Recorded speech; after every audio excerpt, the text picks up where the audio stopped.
não parar, não precipitar e não retroceder. Então dizer para esse cara, sabe quando nós vamos parar? Nunca. Nunca na sua porca vida. E aí pessoal, tranquilo? Então, se inscreva no canal, compartilhe, comente, ajude nosso canal. Os links estão na descrição do vídeo. Você pode participar pelo Apoie-se, pela vaquinha. Qualquer forma de ajuda será muito bem-vinda. Pode curtir, comentar e compartilhar também para ajudar nosso canal. Quem quiser seguir a gente nas redes sociais estão todas aí na descrição do vídeo. Muito obrigado, sempre com Deus, pátria, família e liberdade. Tamo junto, forte abraço.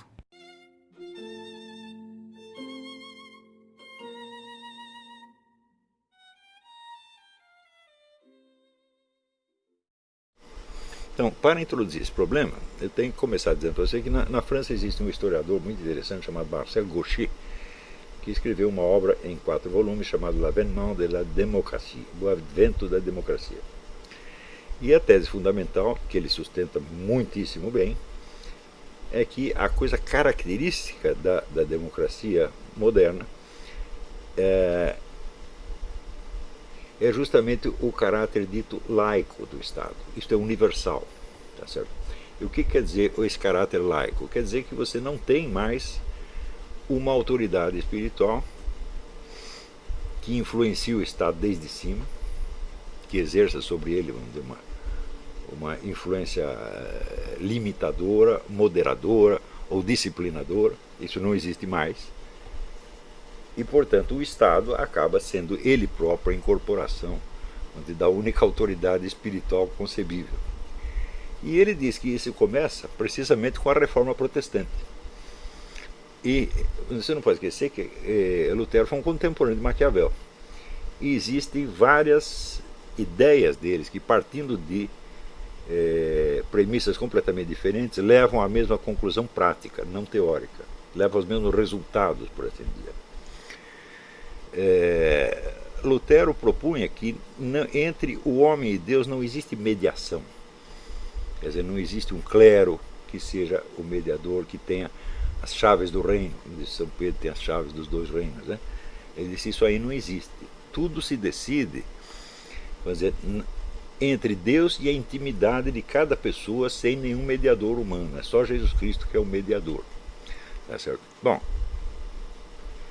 de fato, até aquela época existia a mediação era dada pelo clero. O que é o clero? O clero é um conjunto de pessoas que não exerce o poder diretamente, não ocupa cargos políticos, com raríssimas exceções, e que se especializou na vida espiritual. Eles são um sujeito que passa a vida inteira orando, fazendo jejum, estudando a Bíblia, né? Alguns recebendo revelações particulares, tendo experiências místicas, ou seja, são pessoas especializadas na vida espiritual.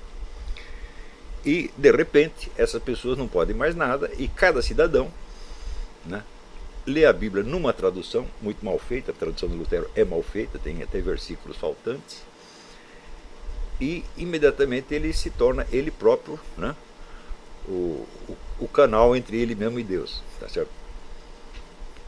Então, não existindo mais autoridade do clero, o que acontece automaticamente? Bom, acontece que a sociedade não pode ser deixada, vamos dizer, para as traças. Tem que existir alguma ordem pública, tem que existir leis, tem que existir uma constituição, um governo, uma administração, e alguém tem que tomar as decisões. Essas decisões, não sendo mais policiadas por uma autoridade espiritual externa, tá certo? Elas adquirem autonomia. No mesmo instante em que Lutero estava fazendo isto, Maquiavel estava propondo a teoria da razão de Estado, ou seja, aquilo que é necessário para a conservação e defesa da ordem pública é, por assim dizer, aquilo que mais tarde Kant chamaria um imperativo categórico, algo que tem que ser feito de qualquer jeito. Por exemplo, ali na Itália, bom, se nós não criarmos aqui um exército para defender o território, o inimigo vai acabar conosco, então a necessidade é incontrovertida, nós temos que fazer isso, e aquilo que é absolutamente necessário é evidentemente sancionado por Deus. Então a razão de Estado se torna, vamos dizer, a única versão da vontade de Deus.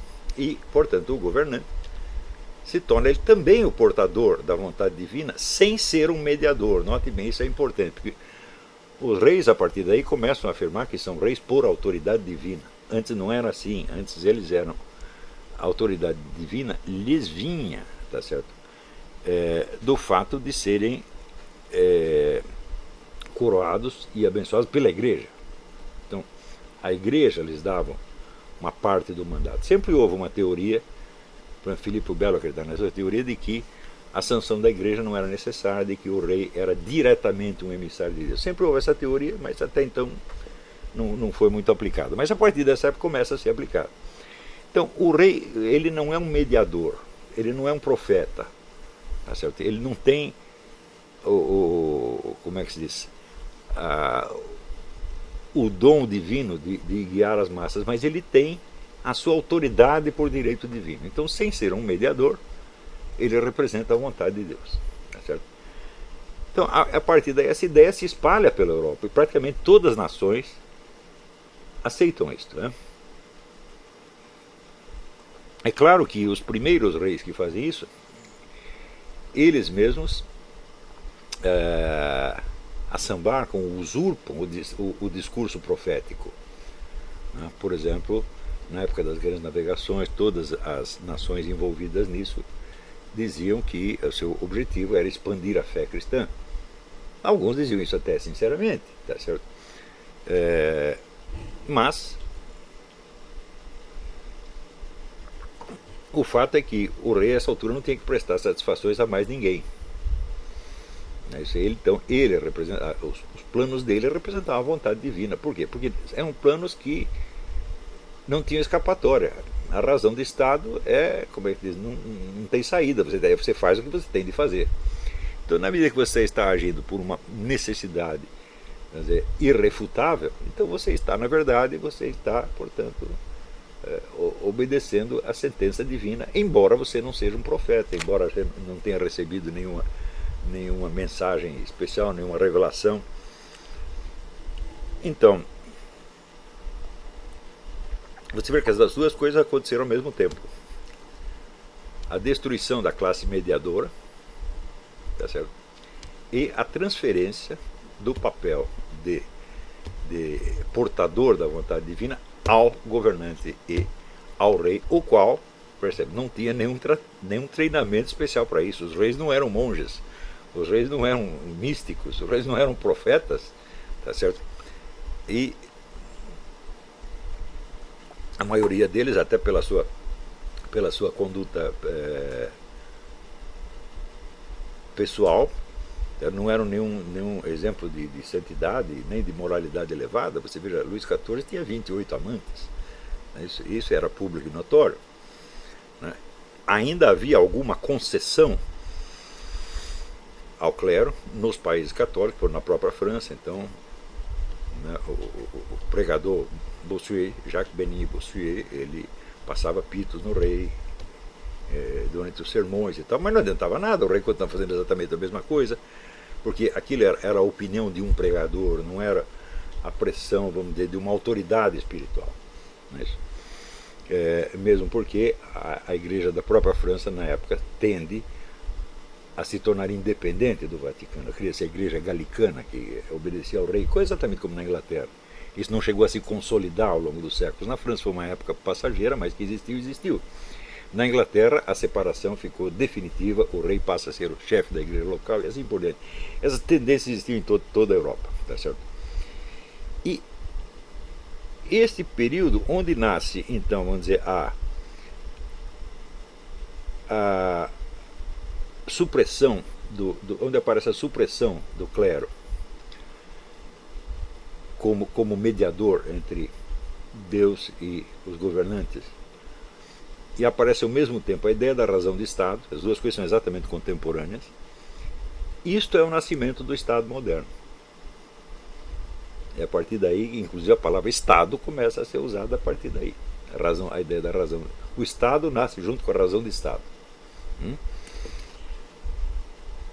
E automaticamente, se o rei incorpora então a vontade divina, então o Estado que ele governa é divino. Então a divinização do Estado vem junto com o Estado e vem junto com a razão do Estado.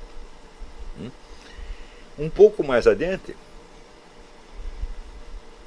quando surge a revolta contra os reis, já no século XVIII, ela vem legitimada não pela ideia de um retorno, vamos dizer, à mediação, mas como uma consequência lógica que se deveria tirar da ruptura com o clero.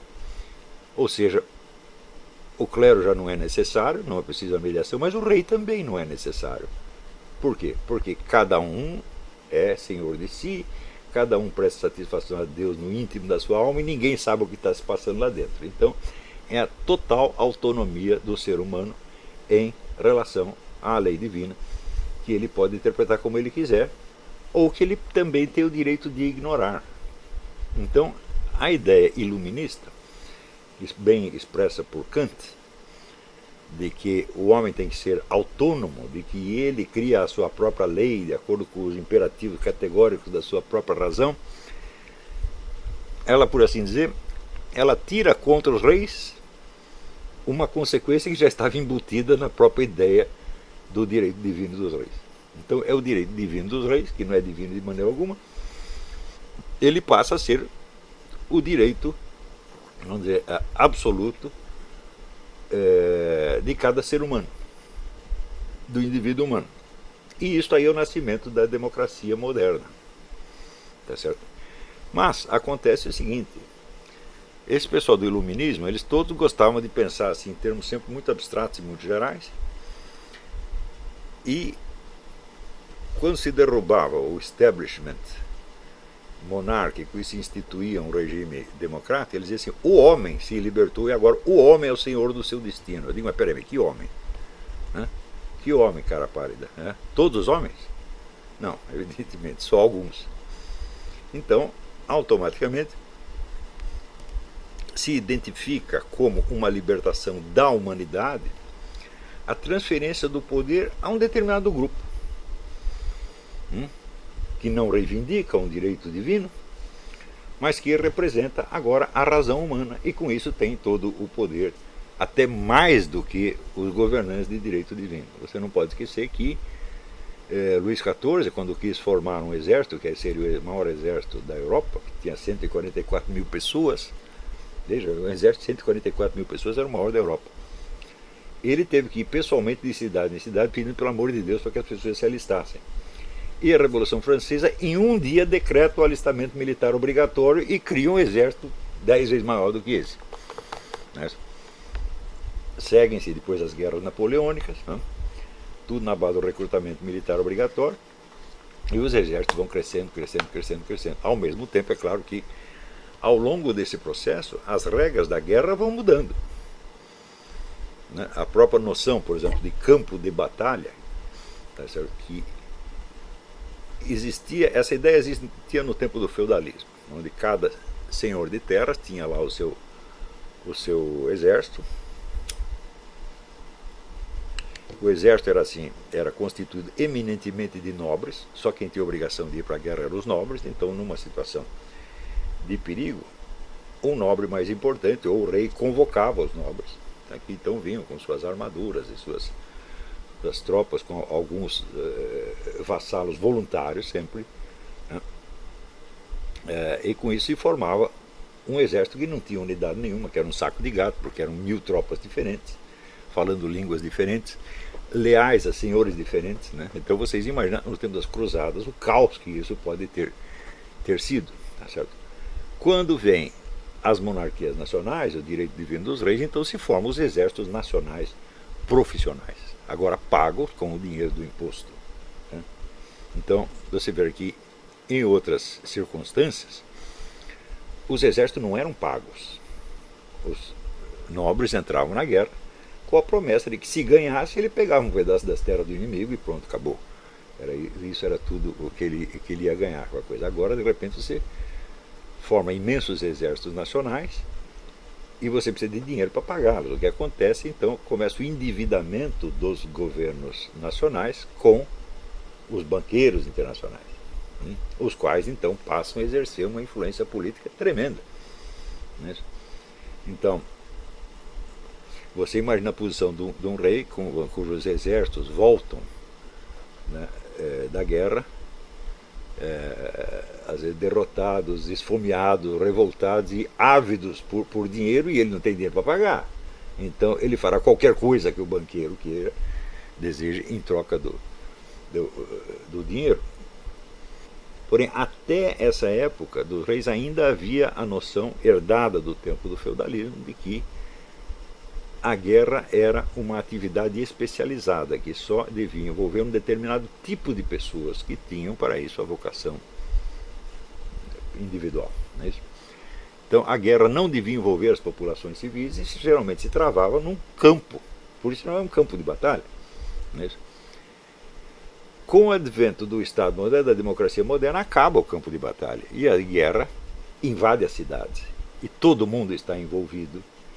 E isto vai evoluindo até a noção da guerra total, que vem com Stalin, com Hitler, onde toda a sociedade é militarizada e obrigada a participar da guerra e a morrer junto com os soldados. Tá certo? Então, a própria noção, vamos dizer, do exército profissional, ela é um engodo, porque uma parte está ganhando para lutar, e a outra parte está ganhando para lutar e talvez morrer, e a outra parte está pagando para lutar e morrer, ou seja, o restante da população. Então, isto é o início da democracia moderna. Ora, ao mesmo tempo, com a demolição da ideia da autoridade espiritual e a concentração da autoridade espiritual e moral no Estado, o Estado gradativamente vai se tornando o juiz de todas as coisas. Ou seja, o Estado começa a legislar sobre tudo o que existe. Ele legisla sobre a economia, sobre a educação das crianças, sobre o casamento, sobre a convivência dos vizinhos, sobre a propriedade da terra, sobre tudo. Então tem um processo legislativo que hoje chega, vamos dizer, ao paroxismo. Por exemplo, aqui no Estado. E aí, pessoal, estamos mandando aí caneca para todo o Brasil. Muito obrigado ao pessoal que ajuda o nosso canal aí adquirindo as canecas. Também é uma forma da gente interagir. Muito obrigado. Também valeu aí pelas dicas, pelos comentários aí positivos ao nosso canal. Muito obrigado mesmo. Isso aqui é uma forma da gente manter o canal no ar. Tranquilo? Tamo junto aí, galera. Forte abraço. Muito obrigado a todos. Quem quiser é só encomendar. Essa daqui já vai para São Paulo, Rio de Janeiro. Todo o Brasil a gente manda. Valeu, tamo junto.